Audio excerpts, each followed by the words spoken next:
memberikan materi dan pembekalan ilmu tentunya kepada kita semuanya terkait dampak positif bermedia sosial. Apakah sudah siap? Siap, Mbak. Siap ya. Untuk waktu presentasi saya persilahkan. Oke, terima kasih. Assalamualaikum warahmatullahi wabarakatuh. Salam. Semoga kita dan selalu bersyukur atas segala nikmat yang diberikan oleh Allah kepada kita semua meski masih suasana pandemi. Yang kami hormati Bapak Haji Muhammad Nafi Ibror MM sebagai Wakil Bupati Dr. Rusnani Esra MPD, pengawas di Distrik Provinsi Kalimantan Tengah. Kemudian ada Mas Muhammad Mario Alvin, ada Mas Rahmat Andoko, dan tidak lupa moderator Mbak Septi Diajeng, dan seluruh peserta serta seluruh masyarakat Kapuas. Salam hormat, salam sehat dari Gorontalo. Semoga kita semua selalu dalam lindungan Allah Subhanahu wa Ta'ala. Baik, pada siang hari ini saya akan menyampaikan materi tentang kecanduan internet, ya. Seperti kita ketahui, selama beberapa tahun ini Indonesia mengalami booming pengguna internet. Pada awal 2021 saja itu sudah 73% penduduk Indonesia yang bisa mengakses internet, ya. Ini sudah sesuatu yang luar biasa. Kemudian dari itu yang aktif menggunakan medsos itu sudah 170 juta, 61,8%, hampir 62. Itu data pada Januari Februari 2021, ya, 2021.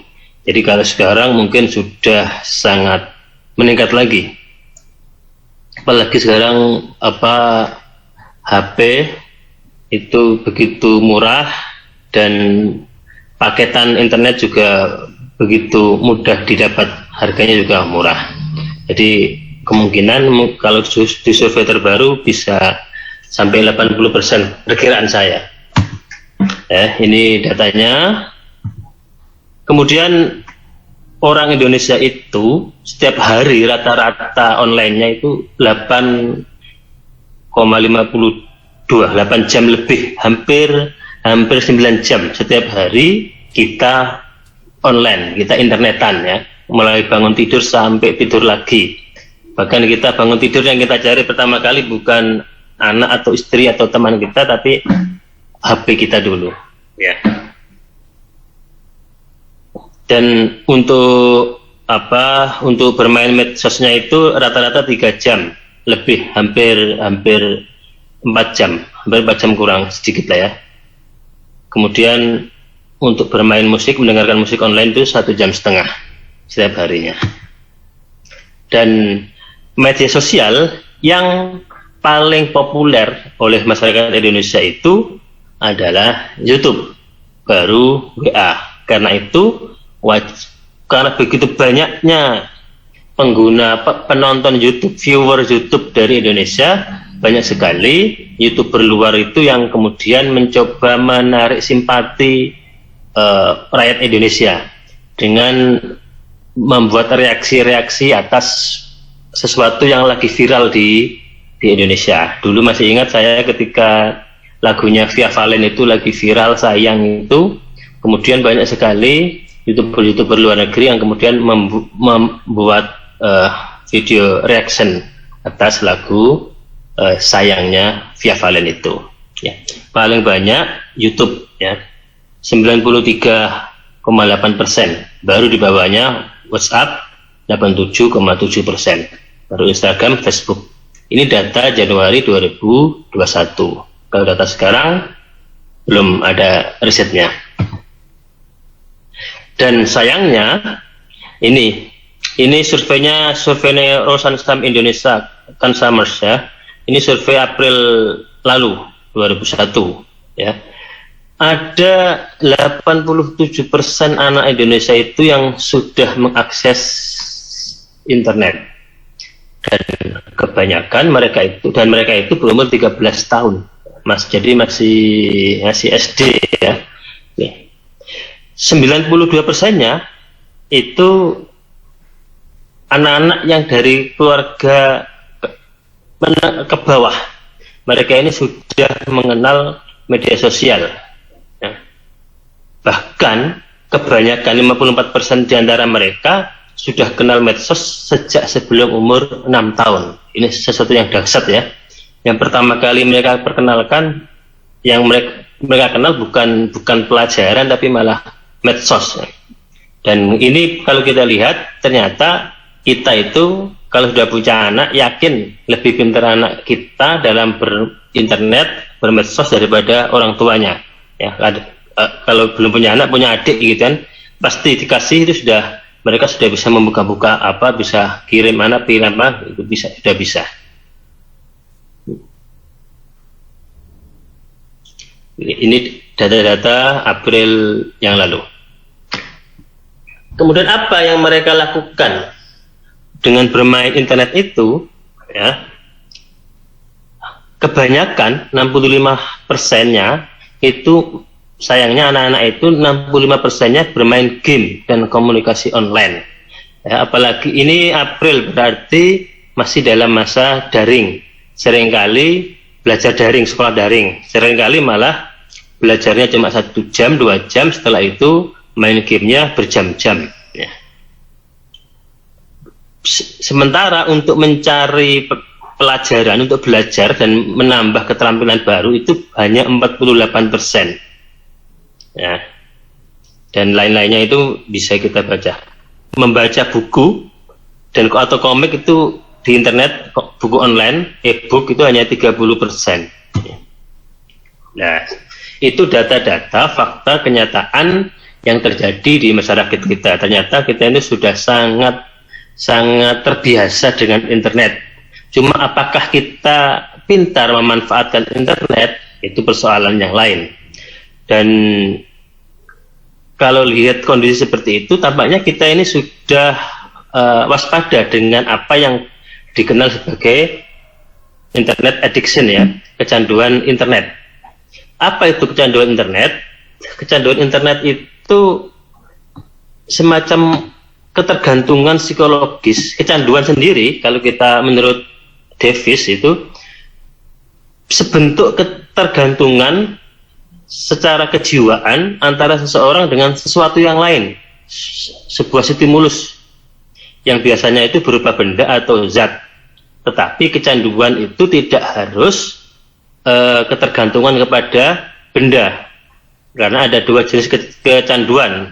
Ada kecanduan fisikal, ada kecanduan non fisik. Ya, kecanduan fisikal itu seperti orang yang kecanduan rokok, kemudian alkohol, minuman keras, atau sabu, atau narkoba, itu kecanduan fisikal. Sementara kecanduan yang non fisik itu kecanduan yang tidak seperti itu. Ya, contohnya kecanduan game online, kecanduan bermedsos, kecanduan main TikTok, ya itu sampai lupa kanan kiri, lupa keadaan, ya, lupa belajar, lupa yang lain, lupa berinteraksi sosial dengan sesama, itu juga kecanduan. Ini kecanduan jenisnya kecanduan non fisik. Lalu apa kecanduan internet itu? Kalau tadi kan kita membahas kecanduan, ada dua kecanduan, kecanduan fisik dan kecanduan non fisik. Kecanduan internet itu kecanduan yang masuk kategori non fisik, non physical addiction. Lah, kecanduan internet itu didefinisikan sebagai penggunaan internet yang berlebihan sehingga bisa menyebabkan masalah-masalah kejiwaan, masalah psikologis, gitu kan. Nah, ini ada beberapa pakar yang membuat definisi, tapi intinya tadi penggunaan internet yang berlebihan. Yang itu mendefinisikan kecanduan internet sebagai sebuah sindrom yang ditandai dengan menghabiskan waktu yang sangat banyak dalam menggunakan internet dan tidak mampu mengontrolnya, mengontrol penggunaannya. Ya, itu yang sementara Orszag memahami kecanduan internet itu sebagai suatu kondisi di mana individu merasa bahwa dunia maya ini di layar komputernya, di layar HP-nya lebih menarik daripada kehidupan sehari-hari. Dan ini bisa kita rasakan ya. Kalau kita ketemu dengan teman itu kita lebih suka melihat HP daripada ngobrol langsung.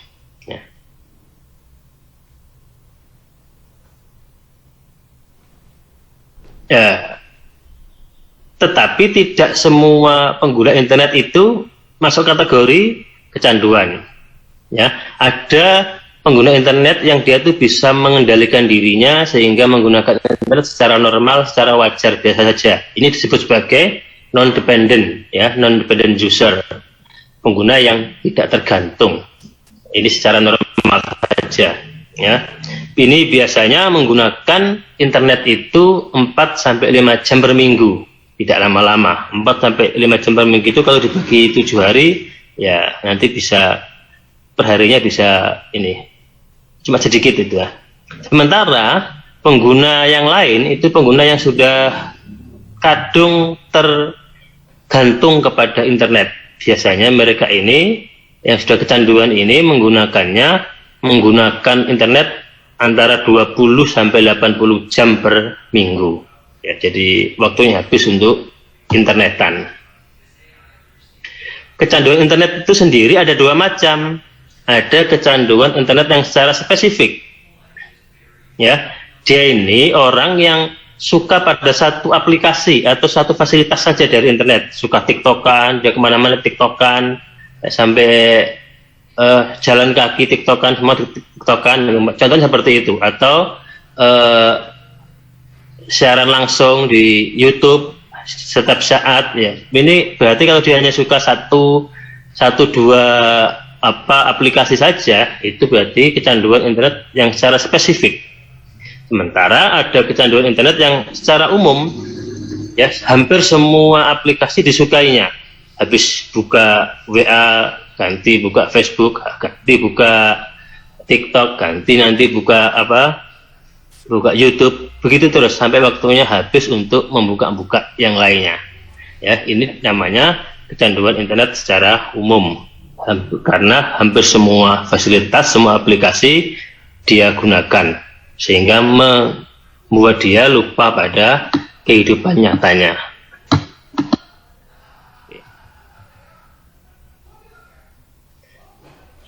Apa sih tanda-tanda kecanduan internet itu?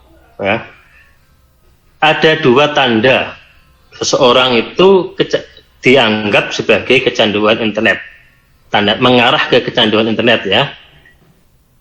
Ada gejala psikologis, ada gejala fisik. Gejala psikologisnya itu orang sangat senangnya berlebihan ketika menggunakan komputer, menggunakan smartphone, ya. Itu sangat senang sekali, sehingga mereka tidak bisa menghentikan aktivitasnya, nggak bisa mengontrol, ya. Selalu mengolor-olor waktu ketika menggunakan bermain internet itu, sampai kemudian suka berbohong kepada teman, kepada keluarga, ya. Sehingga sampai akhirnya mereka punya masalah di sekolah, di masyarakat, di kerjaan, karena secara psikologis dia sudah tergantung kepada smartphone, kepada komputer. Sementara gejala-gejala fisik itu seringkali kalau kita terlalu lama menggunakan internet itu biasanya badan sakit, leher itu kaku, tangan, pundak itu juga kaku, begitu kan? Mata menjadi sakit, kepala menjadi pusing, punggung jadi sakit. Pokoknya gejala-gejala fisik. Kalau kita kalau kita memegang smartphone, kemudian tubuh kita leher kita sudah kencang, sudah sakit, maka itu berarti kita sudah berlebihan dalam menggunakan internet. Karena itu harus segera dihentikan. Kenapa sih orang itu menggunakan internet berlebihan? Ya, ada banyak faktor, ya. Ada banyak faktor, tapi faktor utamanya yang kebanyakan itu karena ini faktor FOMO ini, ya. Orang yang kebanyakan kita yang suka internet itu karena takut tidak update informasi. Makanya kemudian kita buka-buka medsos, melihat statusnya si A, si B, si C, melihat statusnya atau tweetannya artis A, artis B gitu. Karena kita takut sama teman kita seolah-olah tidak update. Kita ingin selalu mengerti apa yang terbaru. Nah, dan ini akhirnya menimbulkan kecemasan sosial. Karena tadi berangkat dari rasa takut akan ketinggalan informasi. Akibat dari kita kebanyakan berlebihan bermain internet sehingga kita menjadi kecanduan itu luar biasa. Karena tadi gejala-gejalanya meliputi gejala di fisik dan di psikologis, maka dampak negatifnya juga berdampak ke psikologis, ke fisik, bahkan ke kehidupan sosial. Ya, seperti di psikologis kita menjadi depresi, kita menjadi cemas, ya. Kemudian secara sosial hubungan dengan orang lain jadi terganggu, ya. Hubungan dengan keluarga jadi terganggu. Seringkali kita janjian dengan teman, tapi ketemu dengan teman malah kita masih main HP, main smartphone begitu kan, sehingga teman yang kita temui tadi jadi merasa gak dihormati, ya. Dan kalau kebanyakan main internet, main medsos di tempat kerja kita lupa pada tugas-tugas dari sekolah, dari pekerjaan, sehingga kinerja kita menjadi turun, badan pun menjadi sakit, ya. Dan ini akibatnya juga kecanduan internet itu bisa berakibat pada melemahnya beberapa fungsi otak, ya, seperti fungsi atensi, fungsi otak yang memusatkan perhatian terhadap sesuatu. Kemudian fungsi eksekutif, ya, fungsi untuk merencanakan dan mengambil tindakan. Ada juga fungsi inhibisi, ya, kemampuan untuk mengontrol, membatasi, itu juga nanti terganggu akibat terlalu banyak bermain internet, bermain medsos. Karena itu WHO sudah memasukkan orang yang kecanduan game online, ini khususnya game online ya, bukan internet secara umum. Kalau secara umum belum dimasukkan, tapi oleh beberapa pakar sudah dianggap sebagai gangguan kejiwaan. Ini tapi WHO baru game online. Orang yang mengalami kecanduan game online itu masuk dalam gangguan mental disorder, gitu kan? Ya. Orang yang kecanduan game online khususnya itu mengalami gangguan kontrol, melakukan tidak bisa mengendalikan diri. Dia pengen terus bermain, ya. Sehingga dia itu lebih memprioritaskan game online daripada aktivitas lain, daripada belajar, daripada bermain secara fisik, olahraga dan sebagainya. Karena itu akan membuat hal-hal yang lainnya menjadi terganggu. Di keluarga terganggu, di kehidupan masyarakat terganggu, di pendidikan terganggu, di kerja juga terganggu. Oke. Nah, bagaimana kita menghindari kecanduan internet? Nah, tentu kita harus bisa membuat jadwal. Kita membatasi waktu dalam sehari berapa kita maksimal menggunakan internet. Ya. Kemudian kita juga membuat komitmen ketika bertemu dengan teman atau berkumpul dengan keluarga kita tidak menggunakan internet smartphone.